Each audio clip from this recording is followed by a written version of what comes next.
My executive vice president's office was given to the newly arrived intern, Hudson, by my wife. Hudson posted photos of the office on social media, captioned, "Grateful for President Sanchez's trust and mentorship. I'll work hard and live up to these expectations." My assistant sent me a screenshot. In the photo, the entire layout of the office had been changed, and all my awards had vanished without a trace. I forwarded it directly to Jazmin. "What does this mean? Why is my private office being occupied by an intern?" Jazmin replied with a voice message, her tone tinged with drunkenness. "Darling, it's just an office. You don't need it right now anyway. Within 10 minutes, I want to see the office restored exactly as it was." Jazmin Sanchez didn't reply. 2 minutes later, the most important contract of the Sanchez Group was forced to a halt. If someone wanted to challenge authority, I didn't mind bankrupting the Sanchez company. Chapter 1. Jazmin's calls came crashing in one after another. I didn't press the answer button until the 5th call. A furious roar burst from the receiver. "Felix, are you insane? That project is worth $200 million. You know next week is the product launch. Stopping it now is basically destroying the company. All this for an office, was it really necessary?" In 5 years of marriage, this was the first time she'd ever lashed out at me for another man. I took a light sip of whiskey, feeling the liquid slide down my throat, a chill spreading through my chest. "It's not about the office, Jazmin. Restore the office immediately, including all my medals, not a single item out of place, or the company will suffer even greater losses." On the other end of the line, Jazmin fell silent for a few seconds. "Now, you have 5 minutes. I finished coldly and hung up. 2 minutes later, she sent photos of the restored office. Everything had returned to its original position. After receiving the photos, I immediately contacted the previous project manager and rescinded the suspension order. Then I sent Jazmin a photo. In it, everything in her study had been cleared out, including her favorite antique, the expensive piece she had just won at auction. Attached was another photo, showing antique fragments scattered all over the floor. "Jazmin, this is your punishment. You know my temper. There won't be a next time." There was no further response from her. I knew she was angry, but I was angrier. Our marriage began as a strategic alliance between two companies. 5 years ago, she needed the Vargas Group's overseas channels. I needed the Sanchez Group's domestic production base. A business marriage came together naturally. There was no passionate romance, only mutual benefit born of rational choice. "Felix Vargas, we won't just support each other in business. After marriage, I'll trust you and respect you as well." Before the wedding, Jazmin Sanchez held my hand, her gaze steady and sincere. "I appreciate Ms. Sanchez's honesty. I look forward to a pleasant partnership," I replied with a smile. In 5 years, we went from strangers to familiarity, from respect to reliance, and then to the budding of warmth and love. We shared countless nights leaning against each other after business banquets. This year, we finally had a baby, the best proof of our love, and the reason I believed our bond was unbreakable. But now, Hudson's appearance shattered all the understanding and trust we had built between us. Chapter 2. Jazmin didn't come home that night. I knew she was using this to express her anger and dissatisfaction. The next day, I removed the bandage from my leg and went straight to the company. When the group's employees saw me, surprise flashed across their eyes before they quickly lowered their heads to greet me. "Mr. Vargas, aren't you injured and still recovering? Why are you at the office today?"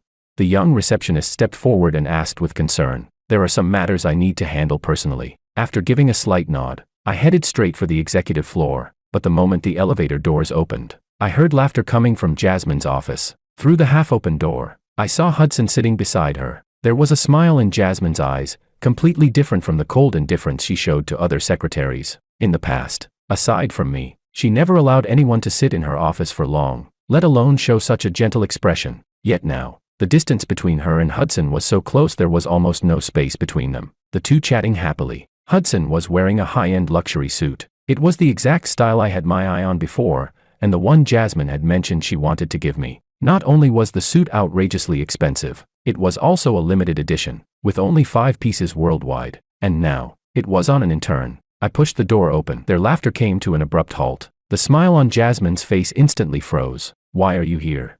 Hudson quickly stood up as well, putting on a respectful expression. In a gentle voice, he greeted me. "Vice President, hello. I heard you just had surgery and should be resting at home. Why did you suddenly come to the office?" I let out a cold laugh and shot back. "Who gave you permission to meddle in my affairs? Which blind idiot hired such a clueless piece of trash?"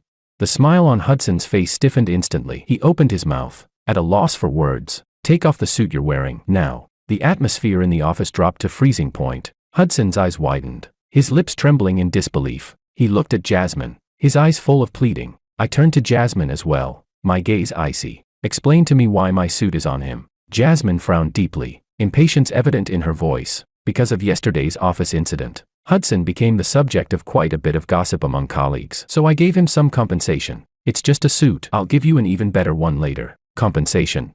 I sneered. This suit may not mean much to us, but it's still a custom piece with only 5 in the world. Who does Hudson think he is to deserve wearing it?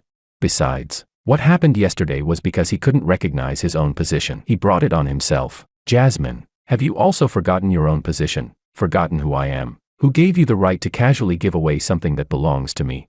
After that string of words, Hudson turned deathly pale and stammered an explanation. I'm sorry, Vice President. I didn't know this suit was yours. Now that you know, take it off immediately. Seeing that I cut Hudson off and refused to relent, Jazmin grew anxious. Felix, don't take this too far. We still have a project to discuss. Stop making a scene here. My heart sank. She had never raised her voice at me in the office before. Now, she was breaking that rule for Hudson. Standing to the side, Hudson quietly let out a sigh of relief when he saw Jazmin standing up for him. A project? Which project?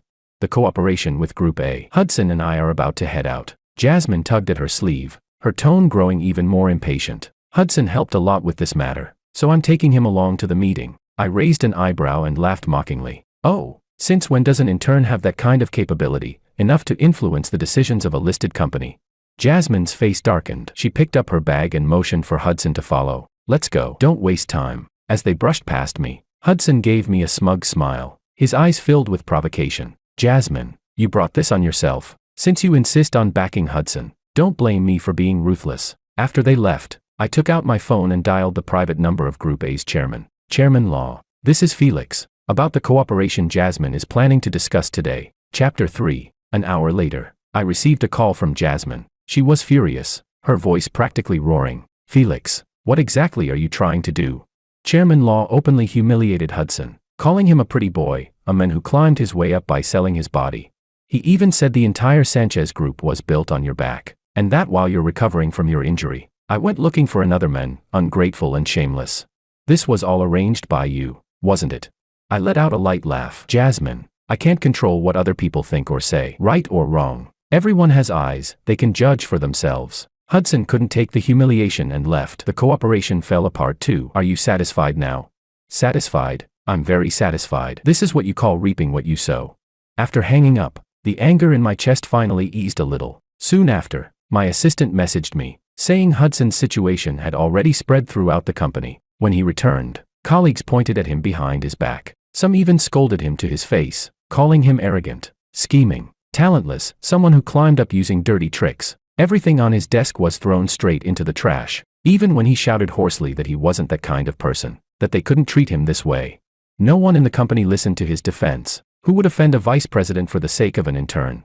Everyone piled on, kicking him while he was down. I'd seen this kind of thing countless times. Hudson was simply suffering the consequences of his own actions. An intern with no background and no ability, thinking he could soar to the top just because of a bit of Jazmin's favor. What a joke. Humiliated and furious, Hudson submitted his resignation. Since he had never formally joined, HR took one look at it and approved it on the spot. Ending up like this was entirely his own fault. Who told him to overestimate himself and covet a position, and a woman, that were never his to begin with? After entertaining Group A and finally placating them, Jazmin returned to the company, only to find that Hudson had already left. Her face darkened completely. When she came home that night, I was coaxing our son to sleep. The little one's cheeks were soft and chubby, his nose and brows uncannily like Jazmin's. She stood at the nursery door. Though her expression was frighteningly dark, she deliberately lowered her voice. Hudson did nothing wrong. He was just a hard-working boy. And now, because of you, he's lost his job, and his reputation is ruined. Felix, even if you're throwing a rich young master's tantrum, there should be limits. I gestured for her to be quiet and gently laid the sleeping child down. Only after stepping out and closing the door did I speak. Jazmin, I'll say this one more time. Hudson being bullied and resigning were not ordered by me, even though I told myself it was nothing. The anger and distrust in Jazmin's eyes still made my heart tighten. Ask yourself, how many times did you break your own rules for Hudson? It was your tacit approval, your indulgence, that gave him improper thoughts. There's nothing between Hudson and me. Jazmin shot back emotionally. Nothing. Then why did you give him something that originally belonged to me? Why did you let him move into your office? Don't forget, your previous secretary wasn't even allowed to put an extra chair in your office to give a temporary report. And now, for Hudson, You've broken your rules again and again, so much so that you even turned on your own husband for his sake.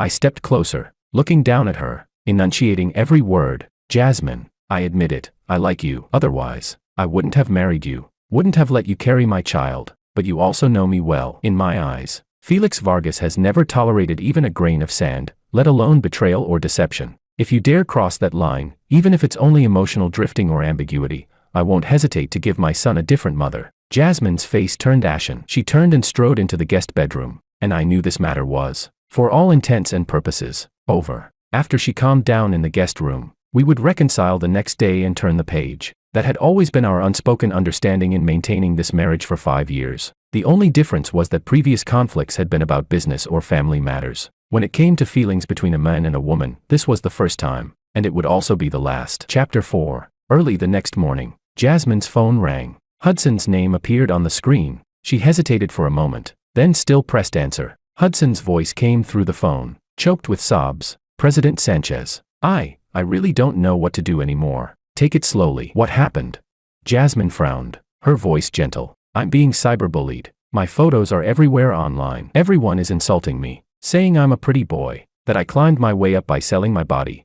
I'm so scared. I don't even dare to go out now. Hudson's voice trembled with fear and helplessness, faint sobbing leaking through. Jazmin's expression turned extremely ugly when she looked at me. Flames burned in her eyes. Don't panic. Stay at home and don't move. I'll handle it right away. The fact that Hudson had offended me had long since spread within the circle, even without my instructions. Business partners eager to curry favor would naturally do things like this. I had already checked the online situation that morning. It wasn't nearly as serious as Hudson described on the phone, but I had to admit, his pitiful, fragile act successfully stirred Jazmin's protective instincts. The moment she hung up, Jazmin's anger exploded. She slammed her phone onto the table and glared at me with reddened eyes. Felix, what exactly are you trying to do? He's already left the company and stayed away from us. Why are you still targeting him? How did you become so vicious? Hiding behind the title of chairman's husband, abusing your power and acting recklessly. I slammed my coffee cup down as well, showing no intention of indulging her. Jazmin, I've already said it. I didn't do anything. Everyone in the company knows he offended you. Other than you, who else would do something like this? Hey, Jazmin, in all these years, when have you ever seen me do something and not own up to it? Again and again. You question me for the sake of an intern. I think you've completely lost your head over him. With a darkened face, Jazmin stormed off. The door slammed shut with a heavy bang. I calmly wiped the corner of my mouth, watching her retreating figure, disappointment flashing through my eyes. That afternoon, I was scrolling through social media. I noticed that the overwhelming flood of negative news about Hudson had completely vanished, replaced by an official statement from the Sanchez Group. The statement claimed Hudson was highly capable and had entered the Sanchez Group through his own merit. The Sanchez Group would never tolerate malicious rumors targeting its employees, and would pursue legal responsibility for online misinformation. My phone lit up with a new message from my assistant. Mr. Vargas, President Sanchez not only had the legal department issue a statement, she also publicly announced that Hudson will return to the company effective immediately as her chief secretary. Anyone who spreads rumors or gossips will be fired on the spot. Now the entire company is speculating that President Sanchez and Hudson have an unusual relationship. My assistant's words made my chest tighten. Right after that, another screenshot came through. It was Hudson's post. The storms of the workplace have passed. True gold fears no fire. My efforts were not in vain. Thank you to President Sanchez for recognizing my abilities. From now on, I'll do my best to assist President Sanchez and will never betray this trust. Attached was a photo of an appointment letter. Hudson had been rehired as the president's chief secretary of the Sanchez Group, with a salary on par with a vice president. Staring at that nauseating post, I slammed my phone onto the table, killing intent surging in my eyes. Not long after, Jazmin came home to grab some documents. Not sparing me a single glance, she went straight upstairs, took what she needed from the study, and was about to leave. I tapped my fingers lightly on the coffee table and spoke to stop her. Jazmin, what is the meaning of this? She stopped, turned to me with cold eyes. Hudson is just a diligent employee, yet for no reason he was targeted by you, driven out of the company, and subjected to cyberbullying. I'm simply compensating for the mistakes you made. This is what Hudson deserves. And what if I insist that you fire him? Then try it. Before, it was out of respect for my husband that I tolerated you again and again, allowed you to abuse your authority and hurt others. But I've had enough of your behavior. This time, I won't sacrifice Hudson, and I won't let you do whatever you want anymore.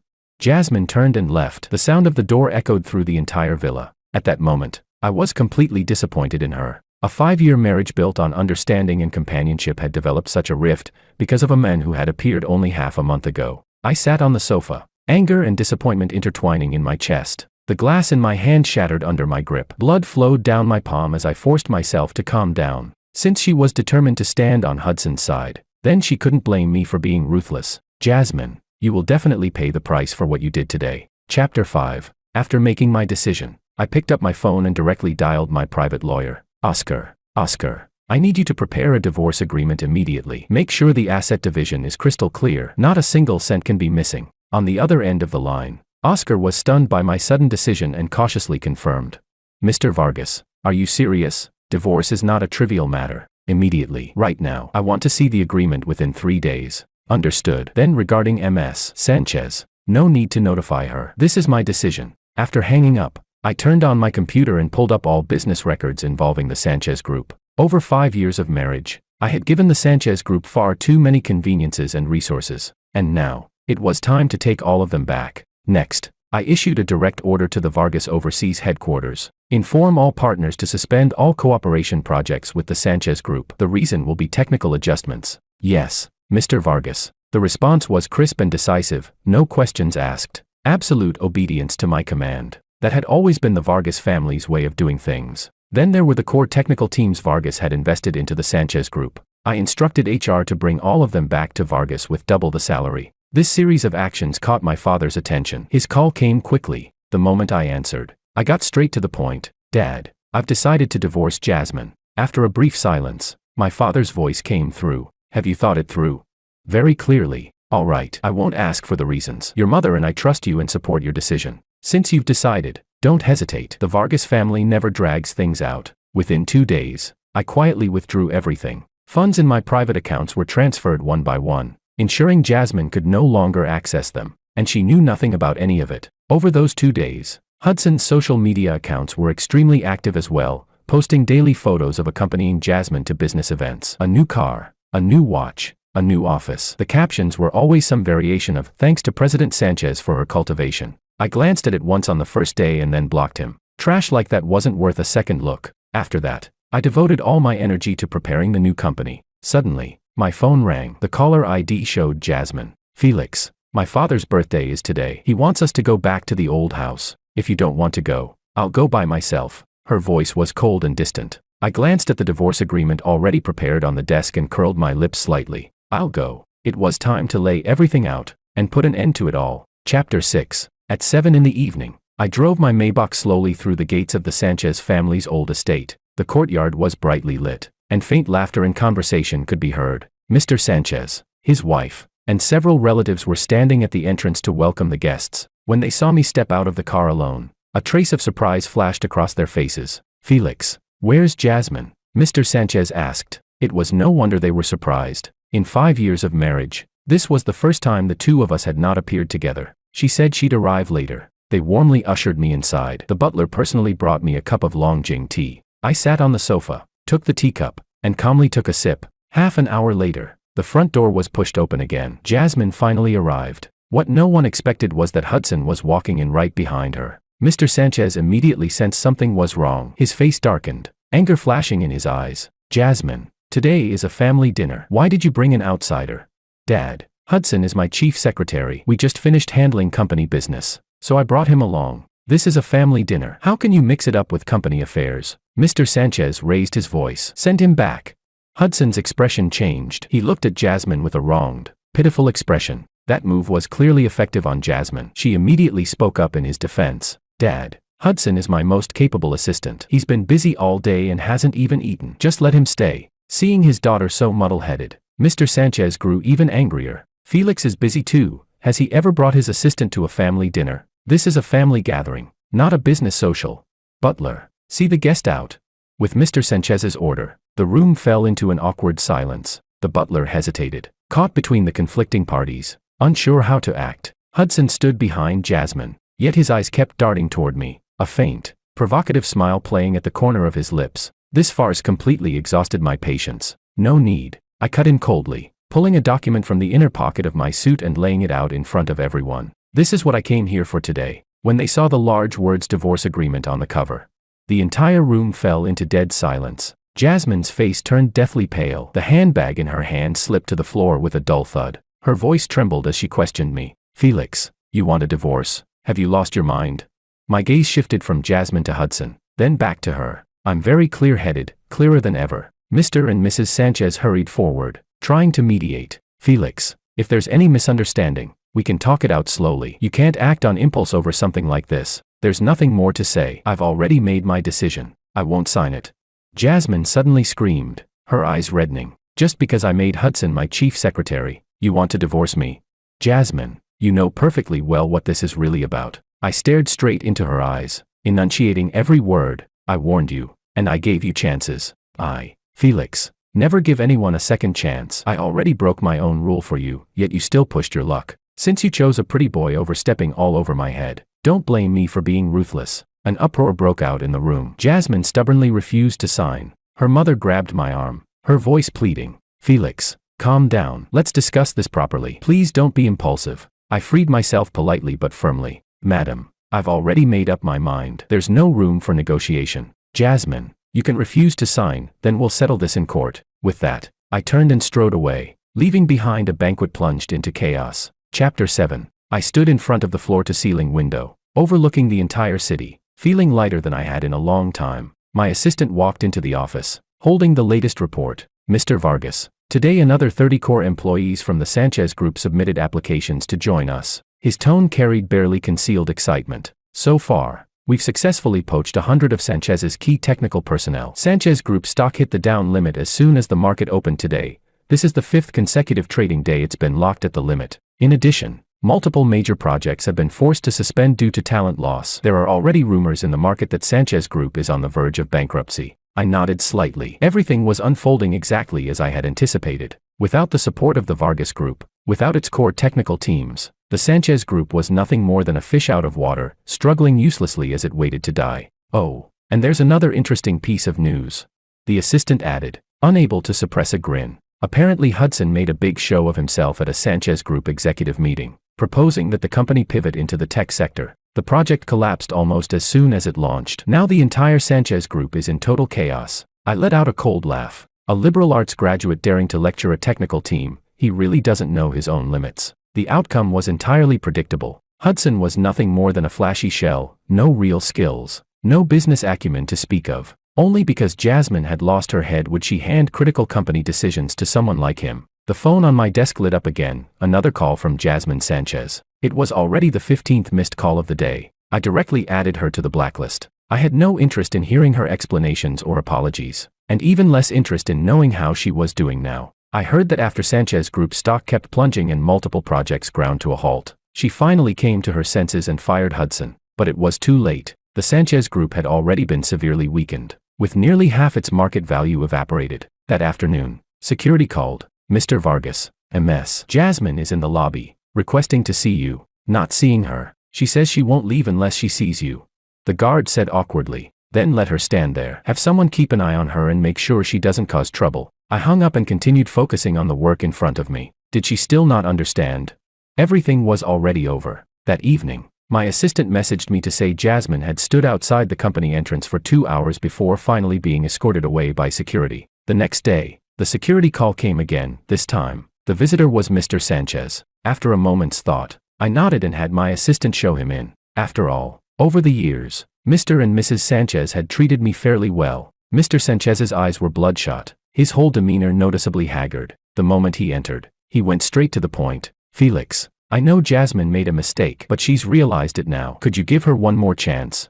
His voice carried a plea, his eyes filled with hope. Uncle Sanchez, I respect you, but this matter is beyond saving. I know Jazmin was wrong, but she truly understands now. Please, for the sake of your marriage. I cut him off. Uncle Sanchez, you understand as well. Some mistakes, once made, leave no road back. She's already fired Hudson. She regrets it deeply now. Firing Hudson doesn't solve the problem. Jazmin didn't just disrespect me, she betrayed the feelings we shared. I don't tolerate even a grain of sand in my eyes. There's no possibility left between us. If she still refuses to sign the divorce agreement, I'll continue suppressing the Sanchez Group until it completely collapses. Mr. Sanchez's face turned grim. I understand. I'll persuade her to sign. I'll raise the child. The Sanchez family is welcome to visit at any time. Though I felt a twinge of pity for the elder, I had no intention of compromising my principles, nor did I want any further entanglement with Jazmin Sanchez. Mr. Sanchez let out a heavy sigh, nodded, and walked toward the door with a hunched back. 3 days later,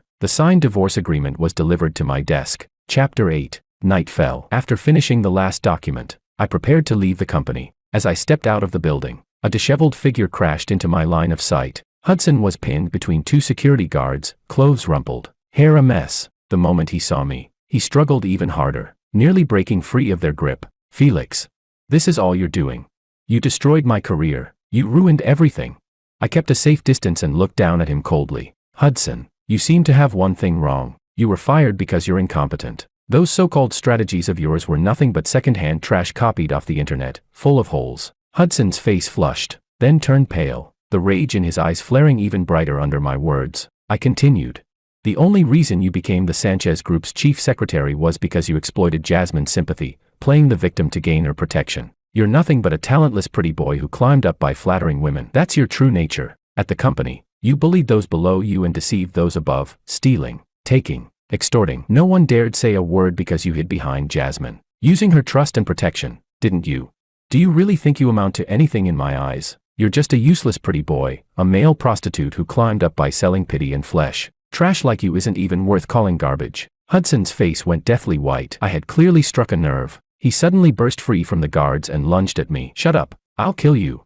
I didn't move an inch. The instant he was about to reach me, the guard slammed him to the ground. I walked up and stepped on his hand. "Hudson, if you ever dare appear in front of me again, I'll make sure you die a miserable death. Killing you would be easier than crushing an ant. You'd better pray I never lay eyes on you again." Hudson completely broke down, screaming hysterically, "Felix, you'll die horribly. I'll kill you." The guards immediately covered his mouth and dragged him away. That very night, an anonymous account leaked sordid photos of Hudson from his time working at a private club. In the pictures, he wore a sycophantic smile, drinking and entertaining several elderly wealthy women. Soon after, surveillance footage of him stealing merchandise, along with chat logs from his college days showing him scamming his girlfriend out of money, were all exposed. I hadn't instructed anyone to do this, but there were simply too many people eager to curry favor with me. Those desperate to gain the Vargas Group's approval took it upon themselves. Jazmin's father, Mr. Sanchez, used his influence to blacklist Hudson throughout the industry, leaving him nowhere to stand. In the end, Hudson could only return to the same club where he had started, resuming his old line of work. It was said that less than a month later, he fell seriously ill from overexertion and died. As for me, within half a year after the divorce, I signed 3 major contracts in succession. The company's stock price doubled, and my career soared. Business Weekly even named me the most influential entrepreneur of the year. With Mr. Sanchez's help, Jazmin began restructuring the Sanchez Group, embarking on a long and arduous road to recovery. She would occasionally appear in business news, the sharp edge in her eyes dulled, replaced by a trace of weariness and age. Chapter 9. 3 years passed in the blink of an eye. My company had become a leader in the industry, and my image as a wealthy, single CEO made me the object of admiration for countless women. But my heart remained devoted to my career and to my son, Ian. I never gave any serious thought to romance again. Ian was already 4 years old, bright, energetic, and when he smiled, he looked very much like me. After the divorce, I reserved most of my time for him, personally picking him up from and dropping him off at kindergarten every day. In my office, I even set aside a small corner filled with Ian's toys and drawings, so he could come by any time. "Daddy, when is Mommy coming to see me?" Ian suddenly looked up at me, his eyes full of anticipation. I glanced at the calendar on my phone. "The day after tomorrow is your birthday. Mommy should bring you a present then." According to the divorce agreement, Jazmin was allowed to visit our son twice a month, no more than 3 hours each time. In 3 years, she had never missed a single visit. No matter how busy she was, she always appeared at the agreed time and place. She brought carefully prepared gifts and did everything she could to make up for what she owed him, despite the resentment I still held toward Jazmin.